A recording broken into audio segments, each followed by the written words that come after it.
2. पृथ्वी की उत्पत्ति एवं विकास।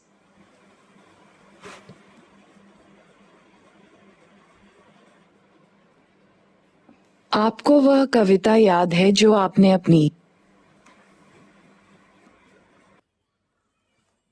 नर्सरी की कक्षा में पढ़ी थी? Twinkle twinkle little star. बचपन से ही तारों भरी रातों ने हमें हमेशा आकर्षित किया है। आपने भी इन तारों के बारे में सोचा होगा और असंख्य प्रश्न आपके दिमाग में आए होंगे। कुछ इस प्रकार के प्रश्न जैसे आकाश में कितने तारे हैं? ये तारे कैसे बने? क्या कोई आकाश के अंत तक पहुंच सकता है? इन प्रश्नों के अतिरिक्त भी कई प्रश्न आपके दिमाग में आए होंगे। इस अध्याय में आप जानेंगे कि ये टिमटिमाते छोटे तारे कैसे बने। इसके साथ ही आप पृथ्वी की उत्पत्ति व विकास की कहानी भी पढ़ेंगे। आरंभिक सिद्धांत। पृथ्वी की उत्पत्ति। पृथ्वी की उत्पत्ति के संबंध में विभिन्न दार्शनिकों व वैज्ञानिकों ने अनेक परिकल्पनाएं प्रस्तुत की हैं।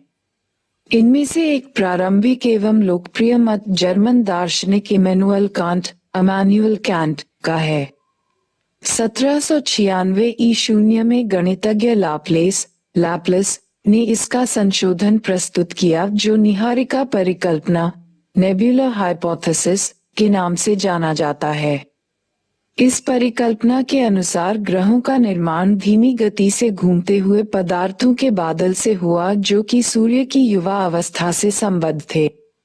बाद में 1900 ईशून्य में चेम्बरलेन और मोल्टन ने कहा कि ब्रह्मांड में एक अन्य भ्रमणशील तारा सूर्य के नजदीक से गुजरा। इसके परिणाम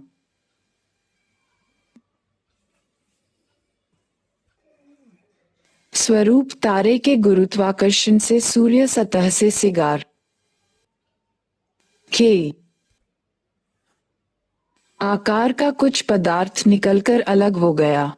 ये तारा जब सूर्य से दूर चला गया तो सूर्य सतह से बाहर निकला हुआ ये पदार्थ सूर्य के चारों तरफ घूमने लगा और यही धीरे धीरे संघनित होकर ग्रहों के रूप में परिवर्तित हो गया। पहले सर जेम्स जीन्स और बाद में सर हैरोल्ड जेफरी ने इस मत का समर्थन किया। यद्यपि कुछ समय बाद के तर्क सूर्य के साथ एक और साथी तारे के होने की बात मानते हैं।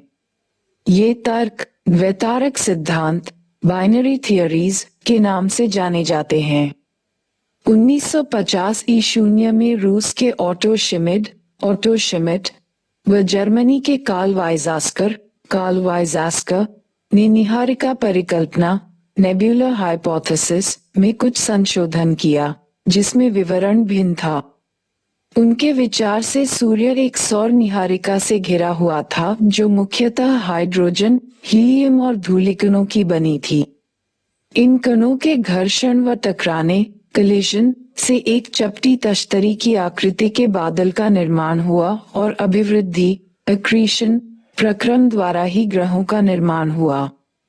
अंततोगत्वा वैज्ञानिकों ने पृथ्वी या अन्य ग्रहों की ही नहीं वरन पूरे ब्रह्मांड की उत्पत्ति संबंधी समस्याओं को समझने का प्रयास किया। आधुनिक सिद्धांत। ब्रह्मांड की उत्पत्ति। आधुनिक समय में ब्रह्मांड की उत्पत्ति संबंधी सर्वमान्य सिद्धांत बिग बैंग थियरी है। इसे विस्तरित ब्रह्मांड परिकल्पना एक्सपैंडिंग यूनिवर्स हाइपोथेसिस भी कहा जाता है। 1920 ईशून्य में एडविन हबल ने प्रमाण दिए कि ब्रह्मांड का विस्तार हो रहा है। समय बीतने के साथ आकाशगंगाएं एक दूसरे से दूर हो रही हैं। आप प्रयोग कर जान सकते हैं कि ब्रह्मांड विस्तार का क्या अर्थ है। एक गुब्बारा लें और उस पर कुछ निशान लगाएं जिनको आकाशगंगाएं मान लें। जब आप इस गुब्बारे को फुलाएंगे, गुब्बारे पर लगे ये निशान गुब्बारे के फैलने के साथ साथ एक दूसरे से दूर जाते प्रतीत होंगे। इसी प्रकार आकाशगंगाओं के बीच की दूरी भी बढ़ रही है और परिणामस्वरूप ब्रह्मांड विस्तारित हो रहा है। यद्यपि आप ये पाएंगे कि गुब्बारे पर लगे चिन्हों के बीच की दूरी के अतिरिक्त चिन्ह स्वयं भी बढ़ रहे हैं, जबकि यह तथ्य के अनुरूप नहीं है। वैज्ञानिक मानते हैं कि आकाशगंगाओं के बीच की दूरी बढ़ रही है, परंतु प्रेक्षण आकाशगंगाओं के विस्तार को नहीं सिद्ध करते। अतः गुब्बारे का उदाहरण आंशिक रूप से ही मान्य है।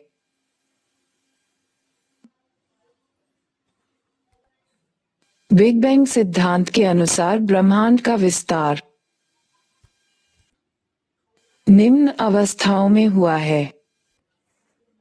आरंभ में वे सभी पदार्थ जिनसे ब्रह्मांड बना है अति छोटे गोलक एकाकी परमाणु के रूप में एक ही स्थान पर स्थित थे, जिसका आयतन अत्यधिक सूक्ष्म एवं तापमान तथा घनत्व अनंत था। बिग बैंग की प्रक्रिया में इस अति छोटे गोलक में भीषण विस्फोट हुआ। इस प्रकार की विस्फोट प्रक्रिया से वृहत विस्तार हुआ। वैज्ञानिकों का विश्वास है कि बिग बैंग की घटना आज से 13.7 अरब वर्षों पहले हुई थी। ब्रह्मांड का विस्तार आज भी जारी है। विस्तार के कारण कुछ ऊर्जा पदार्थ में परिवर्तित हो गई। विस्फोट बैंग के बाद 1 सेकंड के अल्पांश के अंतर्गत ही वृहत विस्तार हुआ। इसके बाद विस्तार की गति धीमी पड़ गई। बिग बैंग होने के आरंभिक 3 मिनट के अंतर्गत ही पहले परमाणु का निर्माण हुआ। बिग बैंग से 3 लाख वर्षों के दौरान तापमान 4500 केल्विन तक गिर गया और परमाणुीय पदार्थ का निर्माण हुआ। ब्रह्मांड पारदर्शी हो गया। ब्रह्मांड के विस्तार का अर्थ है आकाशगंगाओं के बीच की दूरी में विस्तार का होना। हॉयल ने इसका विकल्प स्थिर अवस्था संकल्पना स्टेडी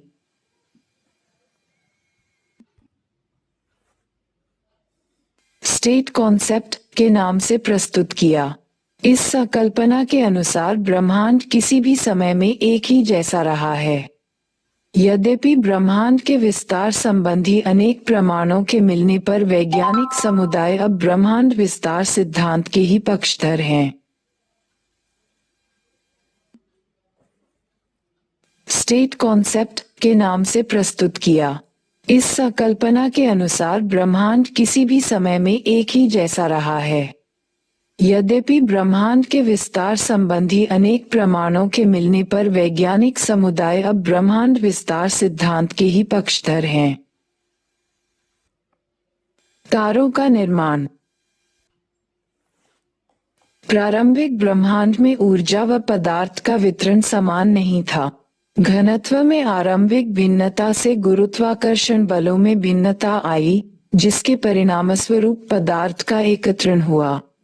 यही एकत्रण आकाशगंगाओं के विकास का आधार बना। एक आकाशगंगा असंख्य तारों का समूह है।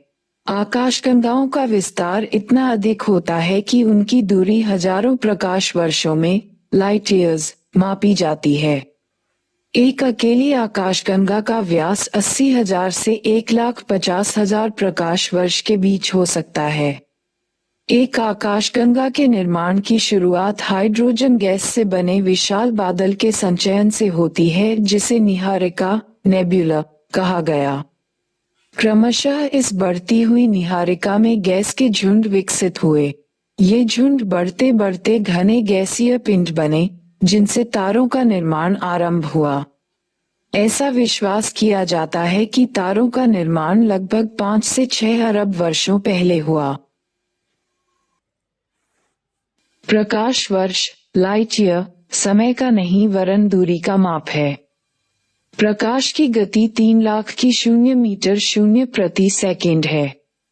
विचारणीय है कि 1 साल में प्रकाश जितनी दूरी तय करेगा वह 1 प्रकाश वर्ष होगा। यह 9.46 x 1012 की मी के बराबर है। पृथ्वी व सूर्य की औसत दूरी 14,95,98,000 किलोमीटर है। प्रकाश वर्ष के संदर्भ में ये प्रकाश वर्ष का केवल 8.311 है। ग्रहों का निर्माण। ग्रहों के विकास की निम्नलिखित अवस्थाएं मानी जाती हैं। तारे निहारिका के अंदर गैस के गुथित झुंड हैं।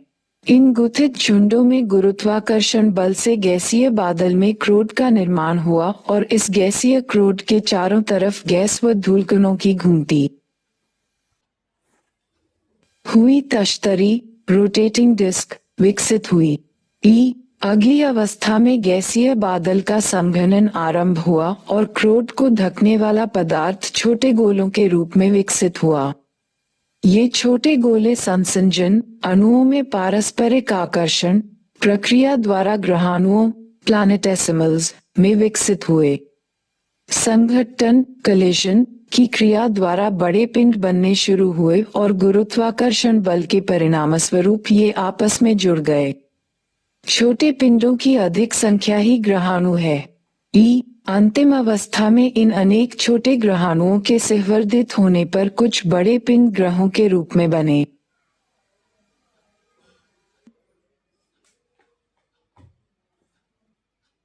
सौरमंडल।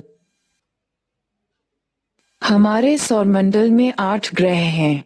निहारिका को सौरमंडल का जनक माना जाता है। उसके ध्वस्त होने व क्रोड के बनने की शुरुआत लगभग 5 से 5.6 अरब वर्षों पहले हुई व ग्रह लगभग 4.6 से 4.56 अरब वर्षों पहले बने। हमारे सौरमंडल में सूर्य, तारा, 8 ग्रह, 63 उपग्रह, लाखों छोटे पिंड जैसे क्षुद्र ग्रह, ग्रहों के टुकड़े, एस्टेरॉइड्स, धूमकेतु, कॉमेट्स एवं बृहत मात्रा में धूलिकण व गैस हैं। इन 8 ग्रहों में बुध, शुक्र, पृथ्वी व मंगल भीतरी ग्रह इनर प्लैनेट्स कहलाते हैं, क्योंकि ये सूर्य व क्षुद्र ग्रहों की पट्टी के बीच स्थित हैं। अन्य 4 ग्रह बाहरी ग्रह आउटर प्लैनेट्स कहलाते हैं। पहले 4 ग्रह पार्थिव टेरेस्ट्रियल ग्रह भी कहे जाते हैं। इसका अर्थ है कि ये ग्रह पृथ्वी की भांति ही शैलों और धातुओं से बने हैं और अपेक्षाकृत अधिक घनत्व वाले ग्रह हैं। अन्य 4 ग्रह गैस से बने विशाल ग्रह या जोवियन ग्रह कहलाते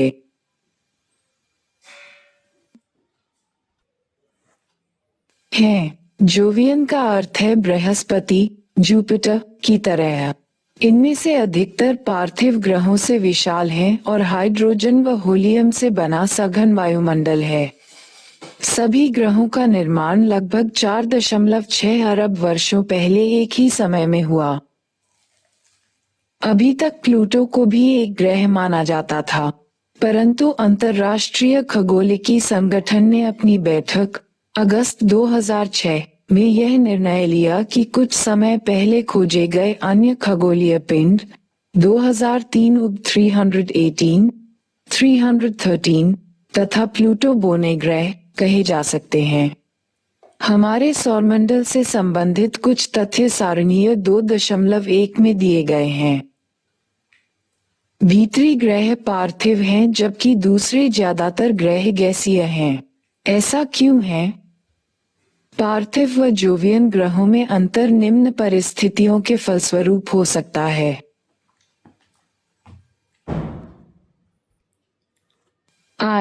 पार्थिव ग्रह जनक तारे के बहुत समीप बने जहां अत्यधिक तापमान के कारण गैसें संघनित नहीं हो पाईं और घनीभूत भी न हो सकी।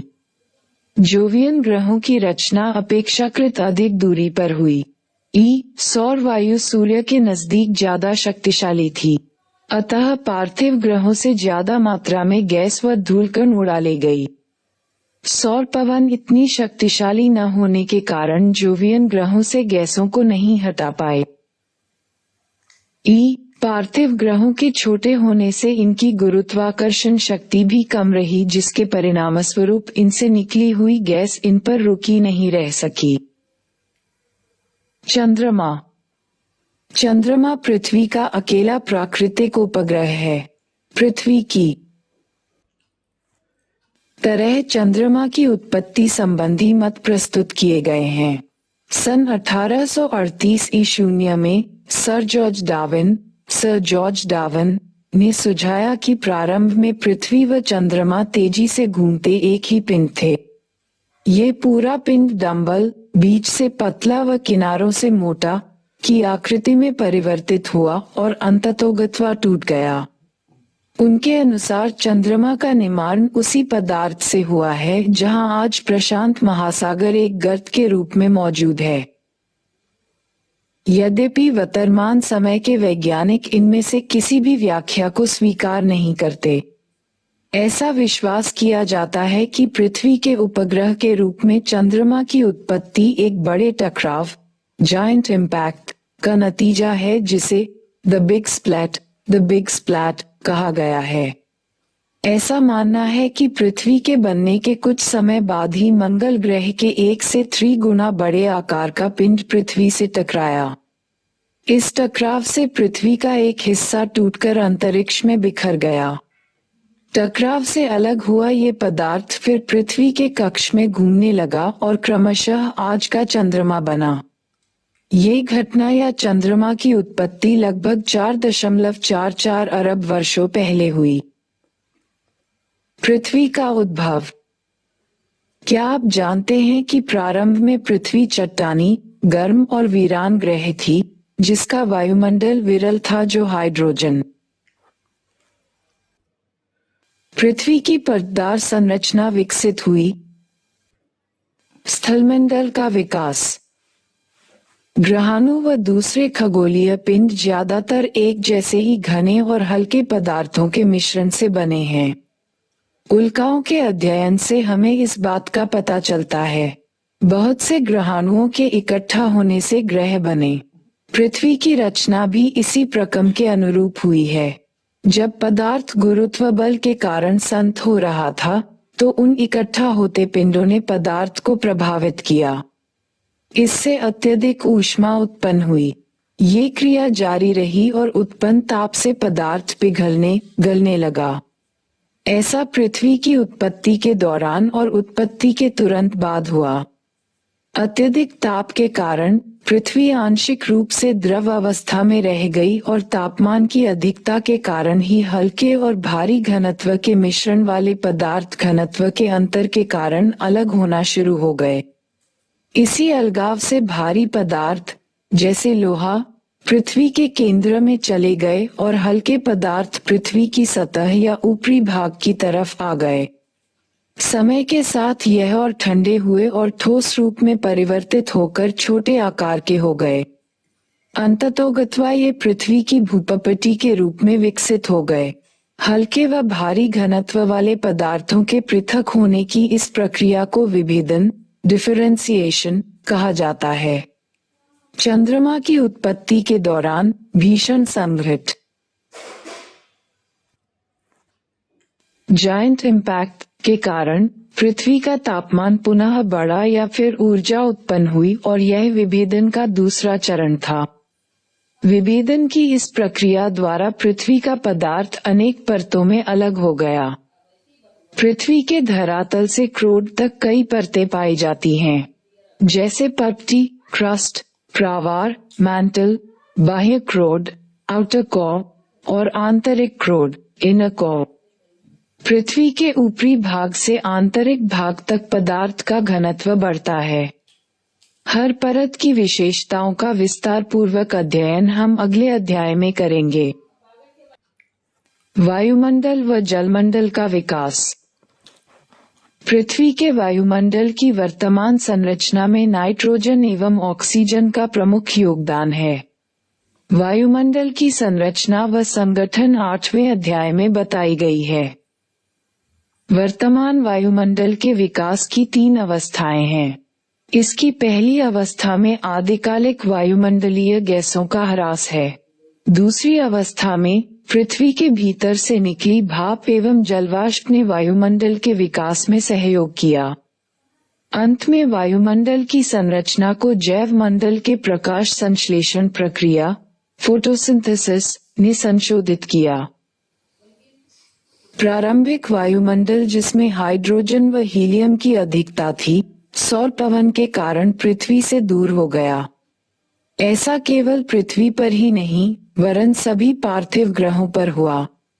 अर्थात सभी पार्थिव ग्रहों से सौर पवन के प्रभाव के कारण आदिकालिक वायुमंडल या तो दूर धकेल दिया गया या समाप्त हो गया। यह वायुमंडल के विकास की पहली अवस्था थी। पृथ्वी के ठंडा होने और विभेदन के दौरान पृथ्वी के अंदरूनी भाग से बहुत सी गैसें व जलवाष्प बाहर निकले। इसी से आज के वायुमंडल का उद्भव हुआ। आरंभ में वायुमंडल में जलवाष्प, नाइट्रोजन, कार्बन डाइऑक्साइड, मीथेन व अमोनिया अधिक मात्रा में और स्वतंत्र ऑक्सीजन बहुत कम थी। वह प्रक्रिया जिससे पृथ्वी के भीतरी भाग से गैसें धरती पर आई, इसे गैस उत्सर्जन, डीगैसिंग कहा जाता है। लगातार ज्वालामुखी विस्फोट से वायुमंडल में जलवाष्प व गैस बढ़ने लगी। पृथ्वी के ठंडा होने के साथ साथ जलवाष्प का संघनन शुरू हो गया। वायुमंडल में उपस्थित कार्बन डाइऑक्साइड के वर्षा के पानी में घुलने से तापमान में और अधिक गिरावट आई। फलस्वरूप अधिक संघनन व अत्यधिक वर्षा हुई। पृथ्वी के धरातल पर वर्षा का जल गर्तों में इकट्ठा होने लगा, जिससे महासागर बने। पृथ्वी पर उपस्थित महासागर पृथ्वी की उत्पत्ति से लगभग 50 करोड़ सालों के अंतर्गत बने। इससे हमें पता चलता है कि महासागर 400 करोड़ साल पुराने हैं। लगभग 380 करोड़ साल पहले जीवन का विकास आरंभ हुआ। यद्यपि लगभग 250 से 300 करोड़ साल पहले प्रकाश संश्लेषण प्रक्रिया विकसित हुई। लंबे समय तक जीवन केवल महासागरों तक सीमित रहा। प्रकाश संश्लेषण की प्रक्रिया द्वारा ऑक्सीजन में बढ़ोतरी महासागरों की देन है। धीरे धीरे महासागर ऑक्सीजन से संतृप्त हो गए और वायुमंडल में ऑक्सीजन की मात्रा 200 करोड़ वर्ष पूर्व पूर्ण रूप से भर गई। जीवन की उत्पत्ति। पृथ्वी की उत्पत्ति का अंतिम चरण जीवन की उत्पत्ति व विकास से संबंधित है। निसंदेह पृथ्वी का आरंभिक वायुमंडल जीवन के विकास के लिए अनुकूल नहीं था। आधुनिक वैज्ञानिक जीवन की उत्पत्ति को एक तरह की रासायनिक प्रतिक्रिया बताते हैं, जिससे पहले जटिल जैव कार्बनिक अणु कॉम्प्लेक्स ऑर्गेनिक मॉलिक्यूल्स बने और उनका समूहन हुआ। ये समूहन ऐसा था जो अपने आप को दोहराता था, पुनः बनने में सक्षम था और निर्जीव पदार्थ को जीवित तत्व में परिवर्तित कर सका। हमारे ग्रह पर जीवन के चिन्ह अलग अलग समय की चट्टानों में पाए जाने वाले जीवाश्म के रूप में हैं।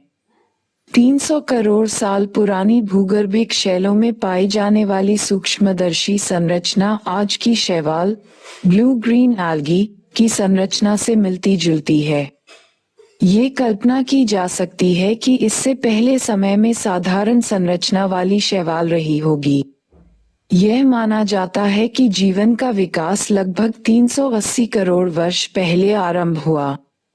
एक कोशीय जीवाणु से आज के मनुष्य तक जीवन के विकास का सार भूवैज्ञानिक काल मापक्रम से प्राप्त किया जा सकता है, जो भूवैज्ञानिक काल मापक्रम पृष्ठ 18 में दर्शाया गया है।